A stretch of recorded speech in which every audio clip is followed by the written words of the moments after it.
My name is Maroun El-Khouri, and I'm interviewing my grandfather, Joe El-Khouri, and we're ready to start. Okay, what was your birth date and where were you born? May 28, 1924, and I was born in the village of Khour, county of Batroun, in the Republic of Lebanon. Okay, and can you give us a little bit on your family background or in any other history? Like what? Just... Okay, can you just tell us how you grew up and what brought you to America and any other thing? Okay, in a short session, we will tell you that I grew up in a village that had only about 400 to 500 people in the mountains in the northern Lebanon. And we grew up, even though we were middle class, we were poor compared to what's in America, actually. Now, had no toys. We had to make our own toys. We had to pass the time. We played ball. We had what you call a baseball, but it was a little different. We made our balls out of rags. And any one of the children that had a rubber ball, he was flying high, because that was rich boy. And we traded knives, we traded whistles, we made little pop guns out of little canes we found, and we made out of 2 pieces of thin lumber to put a thing between them and pull the string, and they pop together to make noise. So that was our gun. And we played this baseball we used to play, that you have to hit the base. You throw the ball, and the fellow will run from base to base, and you'll have to hit the base. It's almost similar, but not too much, not complicated like the American baseball. And then we made all kinds of other toys, and we had a lot of grown-ups to help us have recreation. And there was a lot of bell ringing and rock throwing and rock lifting and all of that. And then arm wrestling and regular wrestling. Then after I was about 14, I had to go to a boarding school, because that's as high as I could go in the village. In the village school, we had 1 teacher and 1 room, taught all the grades. And then after 14, I went to a boarding school, and that was still an elementary school. And then from there, I went to a high school in the county seat. Then we were not in a board. Well, first year we were living in a little apartment next by the Mediterranean Sea for 2 years, and then the last 2 years I lived in the school as a boarding school.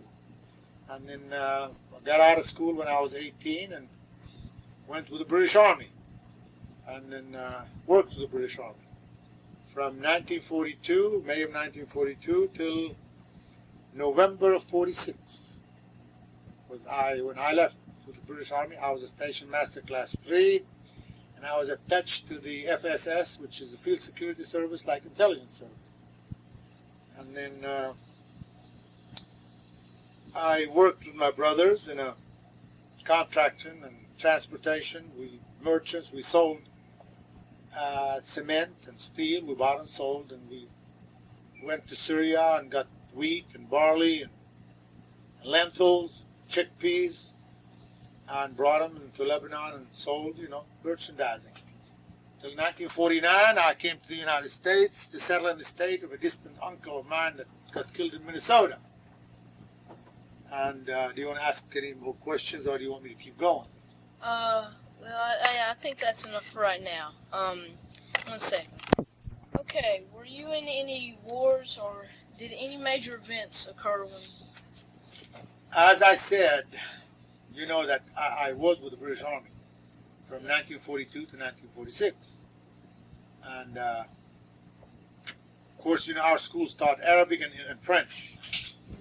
Till the beginning of 1942, I didn't know any English at all. But I started taking English lessons at the school where I was once a week, till I learned 42 lessons of English.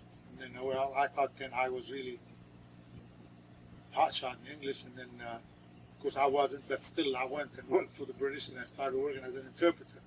I had many incidents, but we don't have no time to repeat them. But still, again, Lebanon was under the Vichy French then, because France has fallen, and the British and the Free French came and took it over, and then we were helping them. And I helped build the railway to connect the wide gauge railway. It came all the way to Haifa in Palestine, and all the way from Syria and Iraq to the northern Lebanon city of Tripoli. But there was no line between Haifa and Tripoli, so we built a railway called HBT, Haifa, Beirut, Tripoli. And there was a whole line connected together. Then you could go from Cape Town, South Africa, all the way up on the wide gauge railway, all the way up to Lebanon, Syria, Iraq, Turkey, all the way to Europe.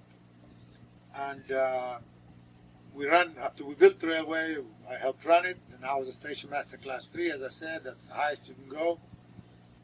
And many a times we had very few German bombing, but when Rommel was really taking over Africa, we were awfully scared, because there was some bombs and we had blackouts, we couldn't have no lights or nothing.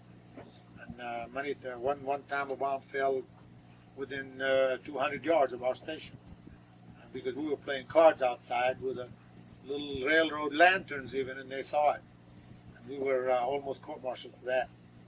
But anyway, so we survived the war, and thank God after the war was over, we got out. Okay. When you were growing up, what kind of music did you listen to?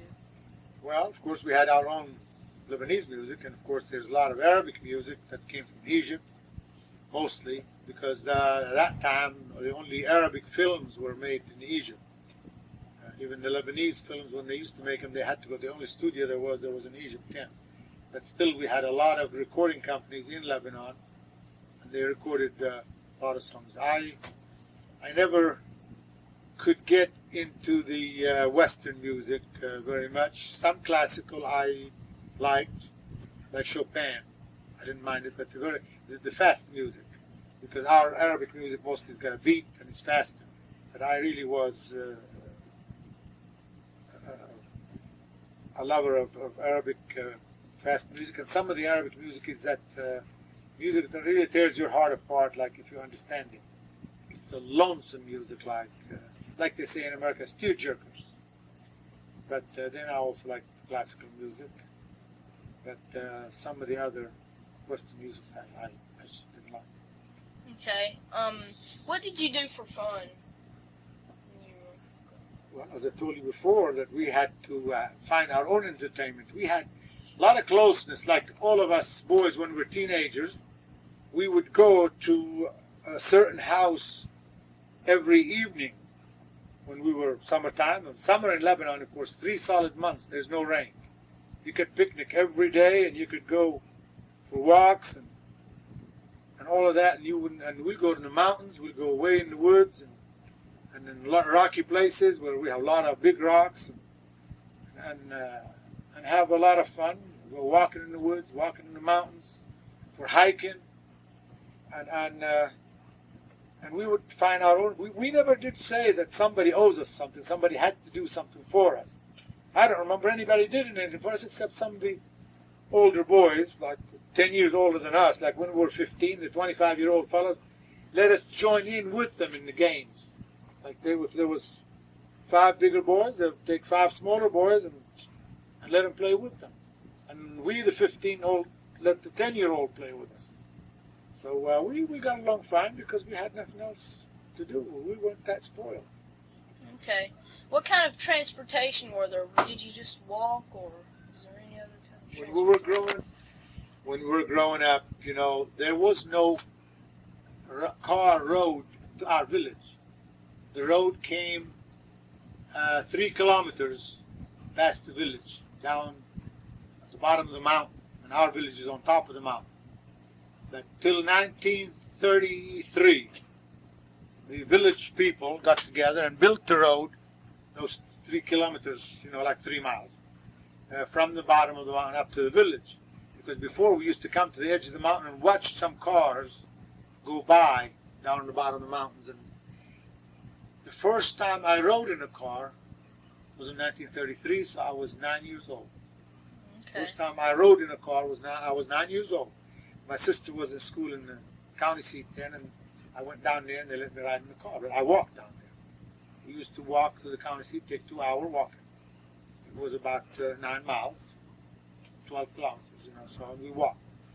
But then after 1933, there was some taxis used to come up to the village, and the driver was nice enough to take us for a ride from one end of the village to the other.